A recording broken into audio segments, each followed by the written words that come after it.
நாம் நினச்சிட்ருக்கோம் நெல் நம்முடைய பாரம்பரிய உணவு.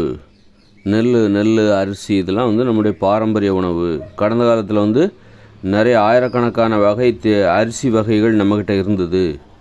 அதெல்லாம் நம்ம இழந்துட்டோம் அப்படின்னு நம்ம நினச்சிட்ருக்கோம்.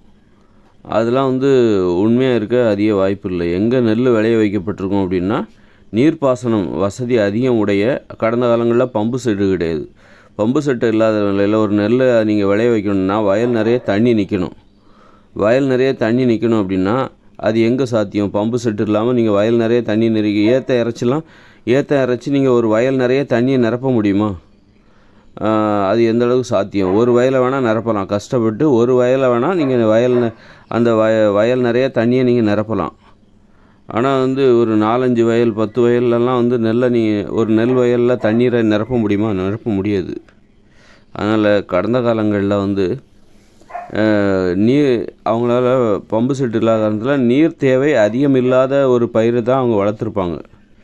நீர் தேவை அதிகம் இல்லாத, அதாவது ஏற்ற இறைச்சி அவங்க எதை பயிரிட முடியுமோ அதைத்தான் அவங்க பயிரிட்டிருப்பாங்க. நெல் வயலை அவங்க பயிரிடுவதற்கு அதிக வாய்ப்பு, அவங்க நெல்லை பயிரிடுவதற்கு அவங்களுக்கு அதிக வாய்ப்பு கடந்த காலங்களில் இல்லை. அதை நம்ம புரிஞ்சுக்கணும். அப்போ எங்கே நெல்லை பயிரிட்டிருப்பாங்க அப்படின்னா,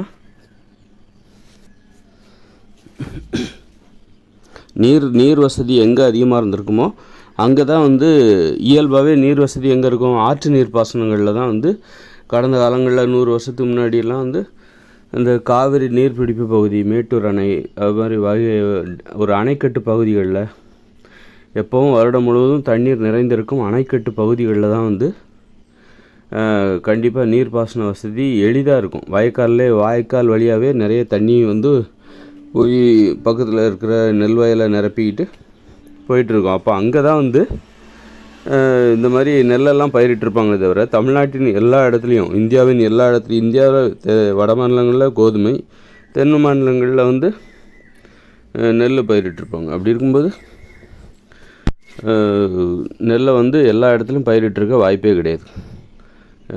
அதனால் பார்த்திங்கன்னா நெல் ஒரு ரொம்ப விருப்பம். எப்படி ஆப்பிளை ஆப்பிளுக்குன்னு ஒரு பகுதி இருக்கோ, ஆப்பிள் காஷ்மீர் இது போன்ற பகுதிகளில் தான் அது உற்பத்தி செய்யப்படும். சில உணவுப் பொருட்கள் அதற்குன்னு ஏற்ற இடங்கள் இருக்கணும். அது மாதிரி நெல்லுக்கும் ஏற்ற இடம் தேவை. நீர் வசதி நிறைந்த இடங்களில் மட்டும்தான் நெல் உற்பத்தி செய்ய முடியும். அது அப்படிப்பட்ட ஒரு பயிர் தான் நெற்பயிருங்கிறது. அதனால் கடந்த காலங்களில் எல்லா இடத்துலையுமே நெல் விளைவிக்கப்படவில்லை. நம்மகிட்ட லட்சக்கணக்கான அரிசி வகைகள் இருந்தது அப்படின்னு நம்ம சொல்கிறோம்ல. ஆயிரக்கணக்கான அரிசி வகைகள் நம்ம வச்சுருந்தோம், அதெல்லாம் நம்ம தொலைச்சிட்டோம். அப்படியே நம்ம நம்புறதே அதிலே அறியாமல், வரலாற்றை சரியாக புரிஞ்சிக்காமல் கடந்த காலங்களில் அது சாத்தியமே கிடையாது. நெல்லெல்லாம் உற்பத்தி பண்ணுறதுக்கு அந்த மாதிரி சாத்தியமே கிடையாது. அப்போ குறைந்த நீர் தேவையுள்ள பயிர்களை தான் நம்ம கடந்த காலங்களில் நம்ம வளர்த்துருப்போம் அப்படின்னு நம்ம கொஞ்சம் அதை புரிஞ்சுக்கிட்டாலே தெரிஞ்சு போயிடும். நெல் அரிசி என்பது நம்முடைய பாரம்பரிய உணவு, கலாச்சாரம் நம்முடைய அப்படின்னு நினச்சிட்டு தப்பாக அரிசியை ரொம்ப கொண்டாடக்கூடாது. நோய்களுக்கு காரணமான உணவுகளில் அரிசிக்கு முதலிடம் நம்ம கொடுக்கலாம். அப்படிப்பட்ட உணவை பற்றி நம்ம கடந்த காலங்களில் நம்ம எந்த மாதிரி சாப்பிட்ருப்போம், கடந்த காலங்களில் மக்கள் நோய் இல்லாமல் இருந்திருக்காங்க அப்படின்னா, அதுக்கு நெல் பரவலாக, நெல் வயல்கள் நெல் நெற்பயிர் என்பது பரவலாக எல்லா இடத்துலையும் பயிரிடப்படவில்லை, பயிரிடவும் முடியாது. ஏன்னா நெற்பயிருக்கு தேவையான நீரை நம்மளால் பாய்ச்ச முடியாது.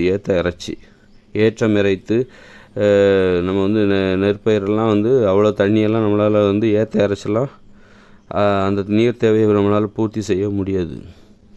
அப்படி இருக்கும்போது குறைந்த நீர் தேவையுள்ள பயிர்களை மட்டும்தான் நம்ம பயிரிட்டிருப்போம், அந்த உணவுகளை மட்டும்தான் சாப்பிட்ருப்போம். அதனால் கூட அரிசியை சாப்பிடுவதற்கு நம்ம தவிர்க்கப்பட்டிருப்போம். அதனால் கூட நோய்கள் வருவது குறைவாக இருந்திருக்கலாம். நோய்கள் வருவதற்கான வாய்ப்புகளும் குறைவாகவே இருந்திருக்கலாம் கடந்த காலங்களில். ஏன்னா அரிசிங்கிறது நோய்கள் வருவதற்கான காரணங்களாக அது இருக்குது. நோய்களை வர வைக்கிற காரணிகளில் மிக முக்கியமான காரணியாக அரிசி என்பது இருக்கிறது.